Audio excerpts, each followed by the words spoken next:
그래요. 그러니까 그냥 운동하면 그냥 운동화 신고 하면 되는 거 아니냐 하지만 어떠한 내가 나가서 무엇을 하느냐에 따라서 이 출발 때부터 마음가짐이나 준비가 다를 수밖에 없죠. 야구 선수는 반바지를 입고 하지 않죠. 한여름에도 긴 바지를 입고 해요. 그렇죠? 축구 선수는 한겨울에도 반바지만 입고 하죠. 다 종목의 특성이 있는 거예요. 축구 선수가 긴 바지 입고 하면 또 실력 발휘를 다 할 수가 없어요. 그런 게 있는 거죠. 볼링 선수는 볼링화를 신어야 부드럽게 그 안에서 그 왁스칠을 조금 해놨잖아요. 거기서 미끄러질 수 있는 적당한 그 마찰 개수를 가지고 있는 볼링화를 신어야 볼링을 잘 칠 수 있고, 그런 데서 농구 같은 거 신고 하면 칠 수가 없죠. 살짝 미끄러진다. 내가 지금 집에서 출발해서 무엇을 하느냐에 따라서 준비와 태도가 다 달라지게 돼 있어요. 그러니까 우리가 인생을 살아감에 있어서 이렇게 흔히 광야와 인생이 광야인가, 인생이 산에 올라가는 것인가, 이렇게 비교를 많이 하거든요. 우리가 인생을 광야라고 생각하고 살아가는 사람과 인생을 높은 산에 저 정상을 정복하는 것이라고 생각하고 살아가는 사람과는 준비하는 태도와 삶의 방식이 아주 다릅니다. 그렇죠? 광야는 짐이 많으면 안 돼요. 산은 장비들을 잘 갖춰야 됩니다. 무슨 일이 닥칠지 모르니까 옷도 여러 벌 준비해야 되고요. 신발, 그리고 그걸 뭐라고요? 지팡이, 괭이, 스틱, 뭐라 그래요? 나무떼기 이런 거 있잖아요. 이렇게 이것도 준비해야죠. 뭐 체인 같은 것도 해야죠. 산에 올라가면 그래요. 그런데 인생이 만약에 높은 산에 올라가는 거라면 짐이 갈수록 많아져야 되고 좋은 장비를 착용해야 되고, 그냥 에베레스트나 이런 데 올라가면 장비가 엄청 많잖아요. 그냥 배낭 하나 메고 걸어서 올라가는 게 아니라 많은 장비를 가지고 비행기 타고 네팔 가서 막 산에 올라가고 그 사람들이 하잖아요. 그때 비행기 타고 갈 때 짐이 이만큼 가요. 그렇게 장비가 많고 텐트도 여러 개를 쳐야 되고 한다고요. 그런데 광야가 인생이라고 생각하는 사람은 짐이 많으면 그만큼 어려운 게 없어요. 광야는 내 소유가 많으면 많을수록 불편해요. 광야는 한 곳에 오래 서 있을 수가 없거든요. 이동해야 하거든요. 타요. 제가 여름에 그 중동 지역 터키에 갔을 때 와, 진짜 그 광야의 뜨거움을 맛봤어요. 여기서 덥다 하는데 회개하셔야 돼요. 그 더운 게 아니에요. 그냥 약간 이 정도지. 그 중동 지방에서 내려지는 햇빛은 정말 세고, 와, 저 진짜 그 요나의 불평, 그 당렁불을 벌레가 먹었을 때 요나가 막 하나님을 대들었잖아요. 겁 없이. 그 마음을 이해할 수 있을 만큼 너무 뜨겁더라고요. 그렇기 때문에 한 곳에 오래 머물러 있거나 그럴 수가 없어요. 물을 찾아 다녀야 되고 계속 움직여야 하는데, 그 인생이 광야고 야곱이 고백했던 것처럼 인생이 나그네 길이다. 창세기 47장에 야곱이 바로에게 아뢰되 내 나그네 길의 세월이 130년이니이다. 내 아내가 얼마 못되어 우리 조상의 나그네 길에 연주에 미치지 못한 험악한 세월을 보낸다이다. 이렇게 얘기했고요. 베드로전서에도 사랑하는 자들아 거류민과 나그네 같은 너희를 권하노니 이렇게 말씀하고 있어요. 우리가 나그네는 광야를 걷는 사람이지 않습니까? 등산객이 아니에요. 우리가 인생을 어떠한 목표를 정복하기 위해서 남들과 경쟁해서 먼저 올라가야 하는 그러한 등산하는 게임이 아닌 거예요. 인생은 광야를 걷는 것입니다. 나그네처럼 걸어가는 거예요. 많은 소유를 가지려고 할 필요가 없어요. 조금만 철학적으로 생각해봐도 이것에 대한 답은 다 알고 있죠. 산 정상에 오르는 것이 목표라면 정상을 보고 눈에 보이는 대로 따라가면 되겠죠. 눈이 좋고 시력이 좋은 사람이 유리할 거예요. 힘이 센 사람이. 그런데 광야는 그렇지 않아요. 광야를 빨리 벗어나려고 막 뛰어가면 그 뛰어간 사람을 몇 시간 뒤에 돌아가신 걸 발견할 수 있죠. 천천히 따라가다 보면. 광야는 뛰어서는 안 돼요. 남들보다 먼저 가는 게 목표여서는 안 돼요. 그러니까 이 세상이 어떻게 위험하게 돌아가는지 알겠죠. 남들보다 먼저 가기 위해서, 앞서가기 위해서 선행학습 막 하잖아요. 여러분들도 하셨죠? 많이는 안 하신 것 같아요. 했으면 이렇게 안 했을 텐데. 요즘 애들은 선행학습 하는 거 무섭습니다. 공부시키는 애들은 초등학교 때 이분 조건 하는 아이들이 많이 있습니다. 여러분 지금도 못하잖아요. 근데 초등학생들이 뭐 한다니까요. 그러니까 남들보다 앞서가고 먼저 가는 게 성공이라고 착각하는 거예요. 그렇지 않잖아요. 우리가 남들보다 먼저 간 시간이 별로 없어도 그게 불행하거나 그것이 무조건 인생의 실패일 수 없고, 앞서간 사람, 뭐 얼마 전에 발표한 거 보니까 흔히 우리가 얘기하는 스카이, 서울대, 연고대 나온 직장인들의 취업률도 60%밖에 안 돼요. 다른 데는 더 하겠죠. 그렇게 공부를 열심히 해서 공부에 올인한 사람이 취업률이 그 정도입니다. 그런데다가 그렇다고 그 직장에 뭐 평생 다니느냐, 그런 것도 아니죠. 그냥 취업률, 그냥 그 취업률에는 거기서 그 사람이 대학원을 진학했던가 어떠한 정확한 데로 가면 그것도 다 카운트하는 집계도 있더라고요. 그러니까 정확할 수가 없어요. 남들보다 좋은데 앞서간다고 해서 등산이라면 오케이입니다. 남들보다 앞서가는 성취감이 있겠죠. 그런데 광야길이라면 아주 위험해요. 눈에 보이는 대로 가서는 안 돼요. 남들보다 빠르게 가서는 안 돼요. 광야는 나침반이 있어야 되겠죠. 내 눈에 보이는 다 신기루가 많잖아요. 신기루가 눈에 보이는 과학의 원리를 아시죠? 빛이 이렇게 오면은 꺾여서 그렇게 되잖아요. 공부를 해봐야 되겠네. 그래요. 그래서 눈에 보이는 거 저기 있는 것 같아 라고 해서 따라가면 없구나 정도가 아니에요. 그때는 엄청난 절망이 찾아와요. 있는 줄 알았는데, 물이 있는 줄 알았고 그 물 때문에 내가 살 수 있을 거라고 생각을 했는데 그렇지 않은 거죠. 그렇게 따라가면 절망이 오는 거예요. 눈에 보이는 대로 가서는 안 됩니다. 나침반을 따라가야 되는 거예요. 지도를 따라가는 거예요. 내가 지금 어디쯤에 있는지, 그래서 내가 물이 지금 있는지, 내가 어느 속도로 어디만큼 이 광야를 빠져나갈 수 있는지가 철저하게 되어 있어야지. 그냥 무작정 남들보다 앞서가고 위로 그냥 달려가는 것만으로는 실패할 수밖에 없는 거예요. 그리고 광야에서는 황금을 얻는 것이 목표가 아니라는 거죠. 산은 남들보다 앞서가는 사람은 좋은 것을 발견하고 캘 수 있겠지만 광야는 황금이 목표가 아니라 생수가 목표죠. 물이 있어야 됩니다. 우리가 이 광야 같은 인생이라면 생수를 구하는 삶을 살아야죠. 돈을 찾거나 남들이 갖지 못한, 황금이 귀한 이유는 희소성이지 않습니까? 많은 사람들이 가지지 못한 것을 내가 가졌다는 것 때문에 기쁘고 행복하고 만족감을 느끼는 거예요. 상대적인 복음이죠. 그렇지 않고 모든 사람이 함께 누릴 수 있는 이 생수를 가지고 있어야 그 사람이 진정으로 이 광야 같은 인생을 걸어가면서 승리하며 살아갈 수 있다는 거예요. 인생은 아무리 생각해도, 제가 얘기한 몇 가지 조건만 생각해봐도 인생은 등산하는 것보다는 광야를 걷는 게 훨씬 많이 어려울 것 같습니다. 그러면 삶의 태도와 방식이 진짜 달라져야 돼요. 점검이 돼야 돼요. 그냥 그렇게 살 수 없는 거죠. 세상 사람이 남들보다 앞서 달려가듯이 살아갈 수 없는 거예요.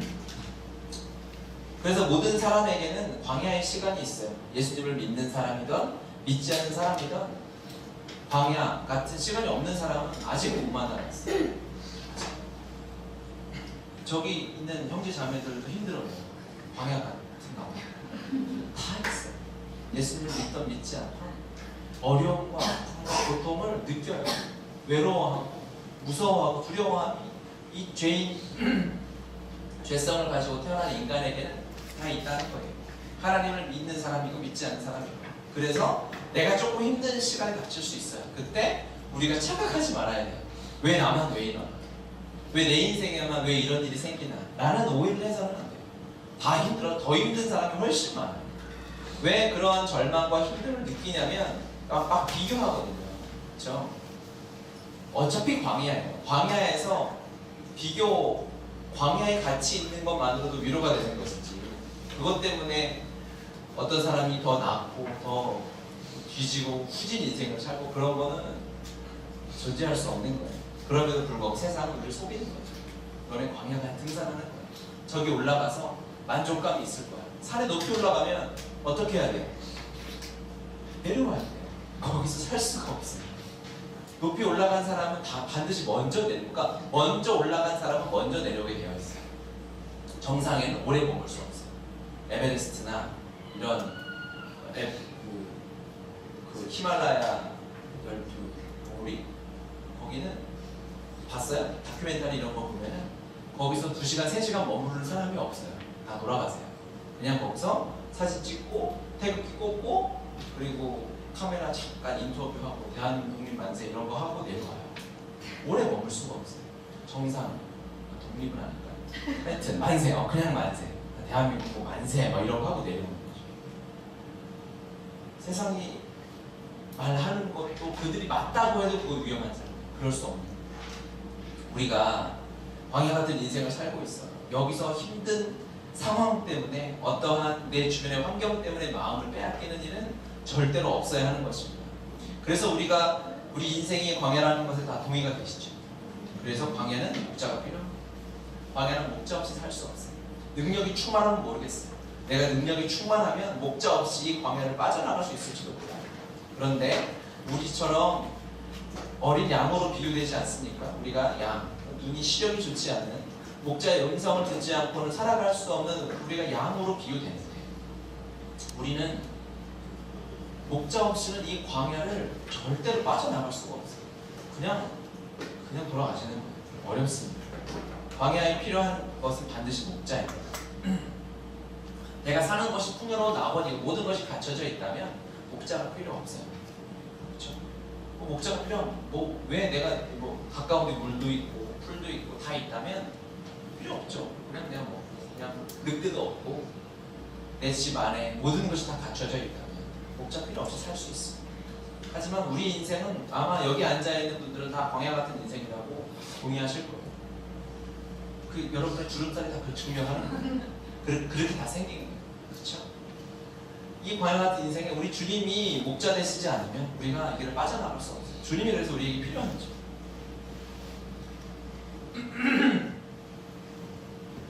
주님이 우리를 어떻게 인도하시느냐? 당연히 하나님의 말씀으로 인도하시죠. 그 말씀에 순종해서 교회 안에서 기도하며 우리가 살아갈 수 있도록 하나님이 그렇게 만들어 놓으신 거예요. 그래서 모든 그리스도인들은 목자가 필요해요. 순장이 필요한 거예요. 주님이 우리를 말씀으로 인도하시지만 그래 난 사람 필요 없어. 그냥 주의 말씀과 기도 붙잡고 살면 돼 라고 생각하면 대단한 오산입니다. 그 사람은 너무 교만한 거예요. 제가 철저히 경험했어요. 제가 캠퍼스에서 제가 대학 들어간 지 한 7년 만에 졸업을 했거든요. 공부를 못하진 않았어요. 오해하지 마십시오. 휴학을 하고 자꾸 사역을 하고 또 저는 정상적으로 군대를 갔다 오고 그래서 아니야 실수했네요. 8년을 이제 입학해서 딱 만으로 8년 만에 졸업을 했어요. 2년 반 군대를 갔다 왔어요. 저는 그렇게 정확하게 해군 병장으로 제대를 했습니다. 그리고 이제 1년 반은 휴학을 하고 이제 순장의 삶을 살았던 거죠. 하나님 앞에 내가 순장으로 올인하겠다 해가지고 휴학하고 했어요. 욕은 엄마한테 욕 많이 먹었죠. 제정신이라고 했지만 그때 그게 가장 귀했거든요.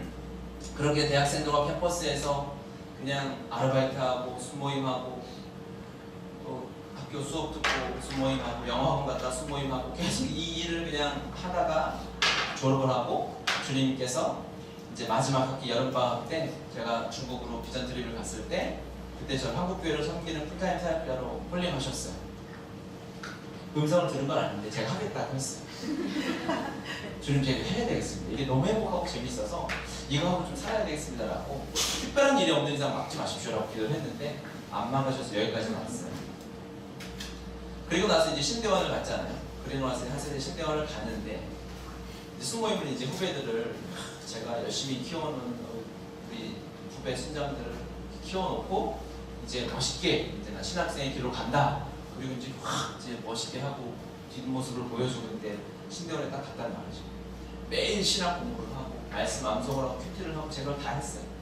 신대원 도서관에 가니까 책이 너무 많아요. 그래서 하루에 한 권 이상씩 책을 매일 읽었다고요. 그런데 제 안에 순모임이 없으니까 제가 너무 힘든 거예요. 말씀을 안 읽은 게 아니에요. 기도를 안 한 게 아니에요. 신앙서적을 계속 읽었어요. 제가 그동안에 공부했던 것보다 훨씬 깊은 신학 수업을 들었다.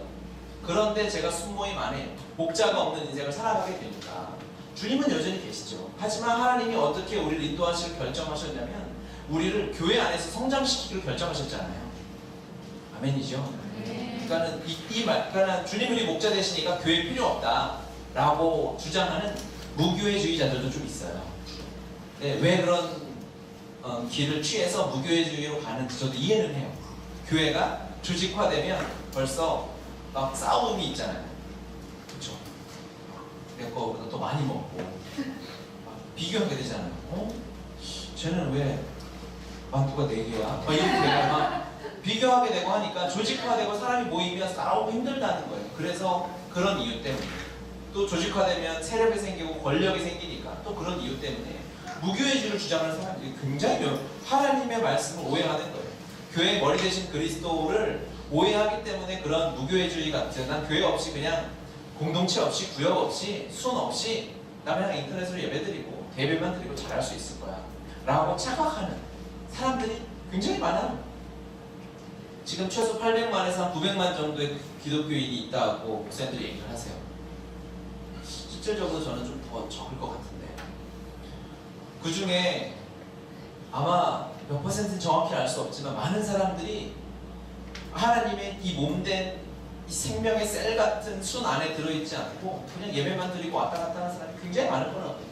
그러니까 대형 교회들은 갈수록 사람이 많아서 터치를 안 하니까. 그렇죠? 근데 여기는 교회가 작으니까 누가 오는지 안 오는지 다 보이잖아요. 그리고 조금 인상만 써도 제가 밤에 톡하잖아요. 미간이 왜 찌푸러졌니? 막 이렇게 해가지고 다 내 영적인 게 다 드러나니까 이게 어려운 무대 끼고 힘든 거예요. 근데 교회는 이런 거예요. 이러면서 우리가 잘하고 성장하도록 하나님이 디자인하셨어요. 하나님 능력 부족하시겠습니까? 하나님의 성령께서 매일 말씀하시면 우리가 말씀 앞에 깨어지고 부어지는 일이 매일 있을 수 있지만 그럼에도 불구하고 하나님이 우리를 광야로 살아가면서 목자 안에 살도록 하나님 디자인을 하셨어요. 여러분 순장으로 살고 순안에서 사는 것을 꿈꾸고 기대하시면 엄청난 성장이 있어요. 아마 여러분 인생이 달라질 거예요. 여러분의 삶의 질이 바뀌고 하나님을 경험하는 수준이 달라질 것입니다. 그래서 하나님 앞에 간구하세요. 여러분 기도 노트에 쓰세요. 순장 되게 해달라고. 쓰세요. 이따가 쓰세요. 정말 제가 여러분을 향한 기도 제목 1번은 그거예요. 모두가 이 행복한 순장의 삶을 살게 해요. 그리고 이 평생을 함께 동역할 나의 영적인 어미와 같은 믿음의 순장과 함께 살아가게 해달라는 것이 우리 기도 제목입니다. 광야는 목자가 있어야 되기 때문에 목자 없이는 안 되죠. 양은 목자의 음성을 들어야 되니까. 그래서 광야에서는 목자의 음성이 너무 잘 들려요. 내가 잘 나갈 때, 내가 아무 일 없을 때는 잘 안 들려요. 우리 아시잖아요. 우리가 힘들어야 기도하잖아요. 그런 것처럼 내가 광야에 있는 것 같아 라고 생각하면 그때 주님이 말씀해 주시고 하나님의 음성이 들리고 하나님의 응답이 오는 건 진짜 피부에 와닿는다고 느껴질 정도로. 예. 제가 여의도에 있을 때 기도 응답 받은 거, 여의도에 한 10년 있었잖아요. 9년 10년 있었잖아요. 그것과 하나님 앞에 나와서 지금 이곳에서 경험하는 하나님의 응답은 제가 부족해서 그런지 처음이 다른 거예요. 너무너무 생생하게 역사하시고 소름 끼칠 정도로 말 그대로 저의 신음에도 내 생각에도 하나님이 응답하신 하나님을 막 경험하게 되는 거예요. 군에 갔을 때 너무너무 힘들었어요. 너무 외로웠어요. 제가 한번 얘기한 적 있죠. 제 동기가 해군 해상병 438기가 이상하게 군대를 이렇게 기억이 나요. 800명 됐어요.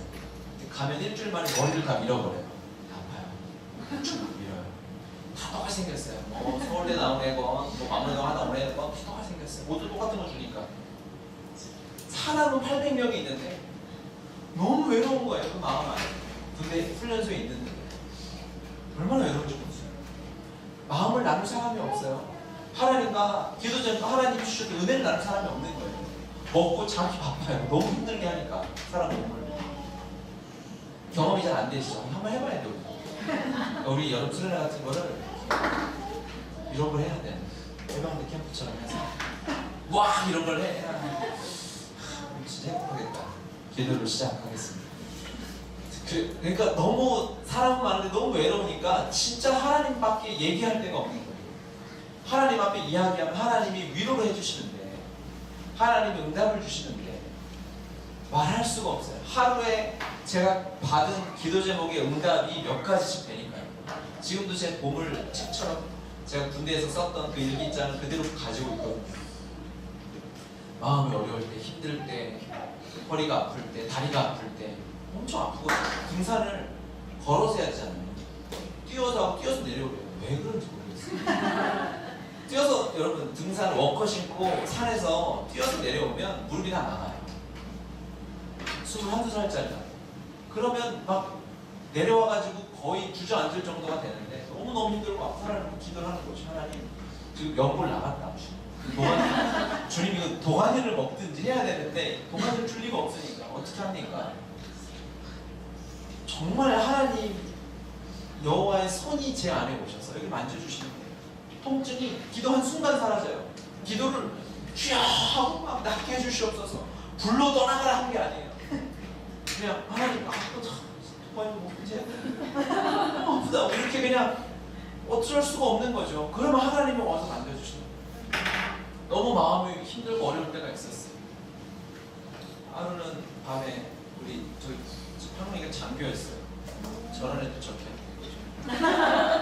저보다 늦게 가서 만나진 않아서 참 다행이에요. 그럼 같이 못 있었을지 몰라요. 밤에 해보는 3시 막 이런데 깨워요. 새벽 3시에 팬티만 입고 나오라고 해서 막 비가 왔었어요. 연병장 아스팔트인데 이걸 말리래요. 뭘로?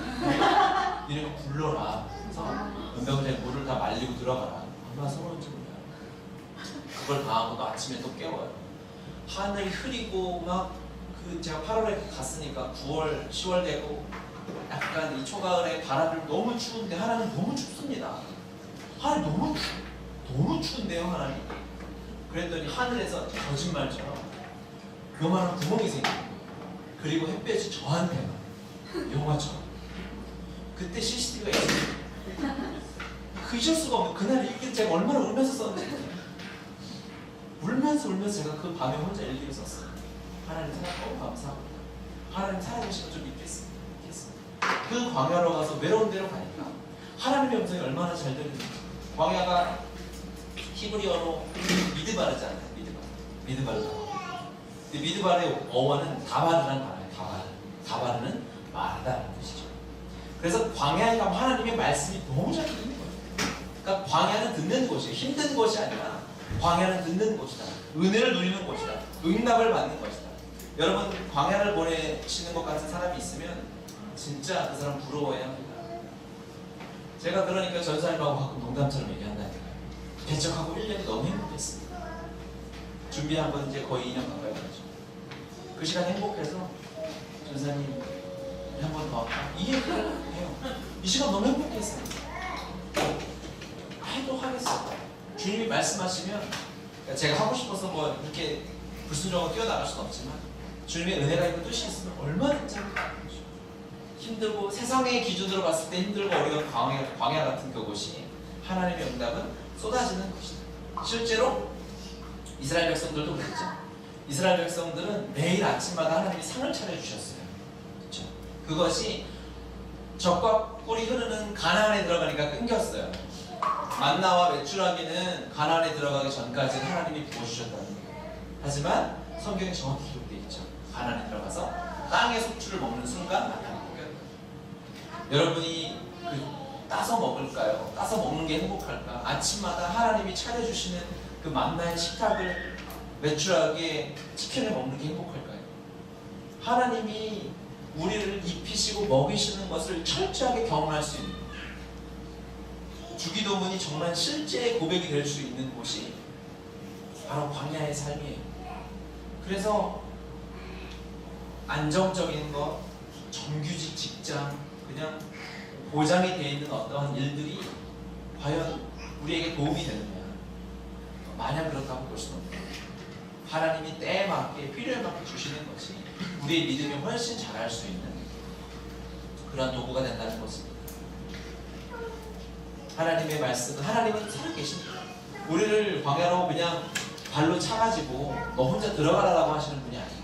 하나님 함께 인도하 우리 목자 되시니까. 그렇죠. 그러니까 주님이 함께 인도하시면서 그걸 다 경험합니다.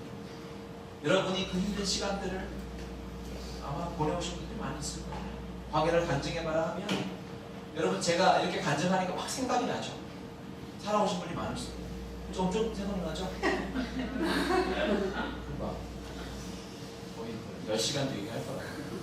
우리가 살아온 시간 가운데 하나님이 인도해 오신 그 축복에 우리는 그 광야를 이미 지나왔어요. 지나고 있어요. 그렇죠? 하나님이 우리를 힘들게 하려고 그곳에 보낸 것이 아니라 하나님의 살아계심을 경험하게 하려고, 그리고 하나님의 말씀을 잘 듣게 하려고 하나님이 우리를 그곳으로 보내시는 곳입니다.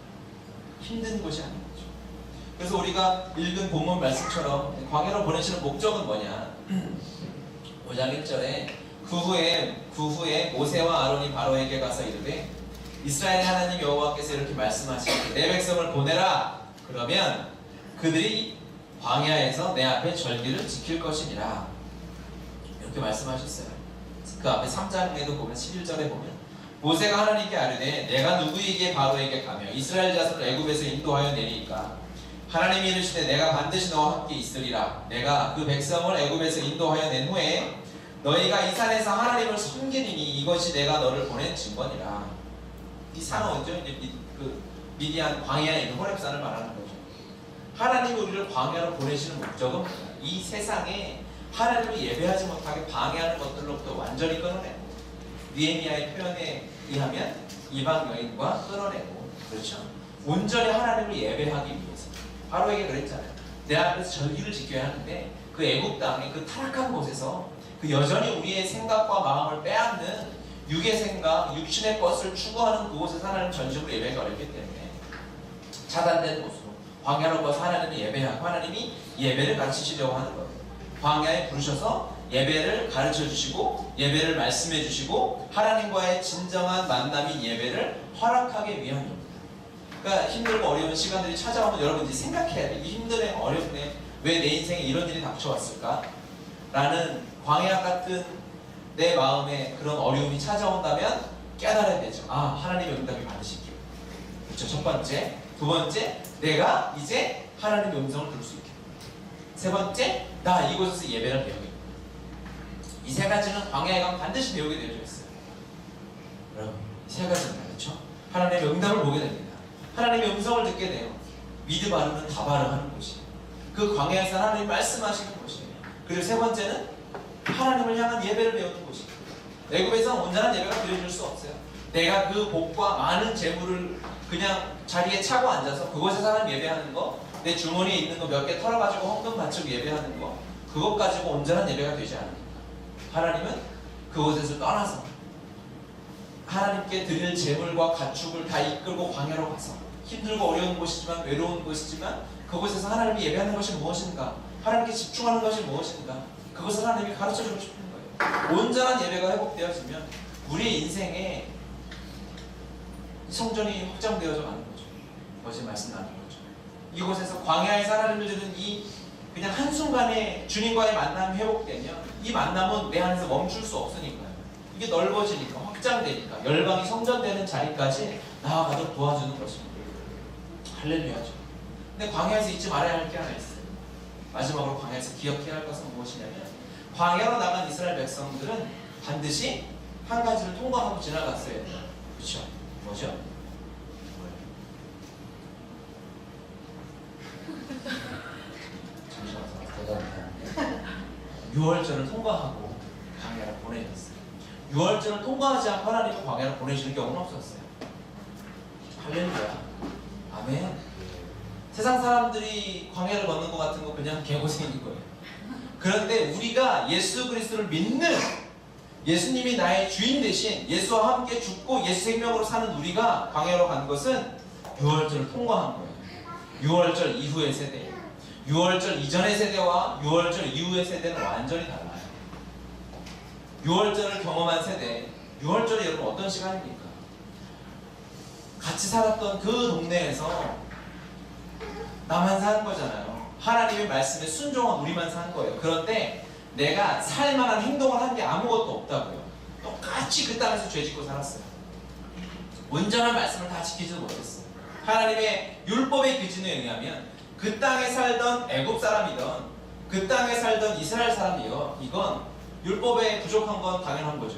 율법이 구원을 줄 수 없습니다. 그런데 하나님의 말씀이 선포됐어요. 어린 양의 피를 바르는 곳에는 구원이 있을 것이다. 그 말씀 순종하는 거예요. 이게 옆집은 죽고 내가 살아나는데 합당한 행동이겠냐고요. 그럴 수 없는 거죠. 그냥 그 말씀 듣고 순종했을 뿐이다. 그리고 고기 먹어라. 그래서 양갈비, 양꼬치 그거 밤새 먹었어요. 그런데 옆집에서는 큰아들이 다 죽어나가고 짐승이 말, 소, 양 다 울부짖는 소리가 애국가에 카닥한 거예요. 옆집에 아들이 죽어나가니까 엄마들이, 아빠들이 통곡하고 눈물 짓고 우리 아들 살려달라고 이스라엘 백성은 그 어린 양의 피가 발라져 있는 문을 두드리고 있을 거예요. 우리 아들이 죽어간다. 우리 좀 살려달라. 어떻게 하면 되겠냐. 그 안에서 그 죽음이 온 애국을 가득 덮은 그 땅에서 어린 양의 피 바르고 고기 먹으면서 그 기적 같은 그 죽음의 밤을 지나왔어요. 여러분 이것이 살았네. 너무 좋다. 이렇게 그냥 쉽게 넘어갈 수 있는 일일까요? 그럴 수 없어요. 이스라엘 백성도 동일한 죽음을 경험하는 거예요. 거기서 죽은 거예요. 내가 여기서 죽는 게 맞구나. 다 보니까 다 죽었네. 나도 분명히 죽어야만 하는 존재였구나.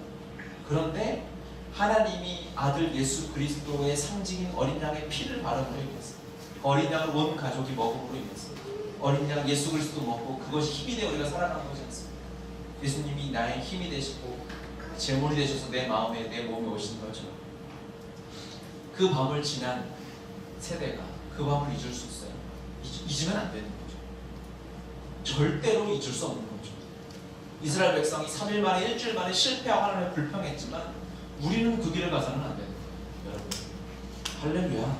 여러분 광야로 가서 광야의 길 힘든 시간 어려운 시간들이 이 삶에 있었고 앞으로도 있을 거예요. 왜? 하나님이 더 우리에게 가까이 오실 것이고 말씀하시기 때문에. 하나님이 저주해서 우리를 글로 보내는 게 아니에요. 우리를 부끄럽게 만들려고 글로 보내는 게 아니에요. 우리를 광야로 보내시는 걸 너무 사랑하시는 거예요. 하나님이 만나주시는 거예요.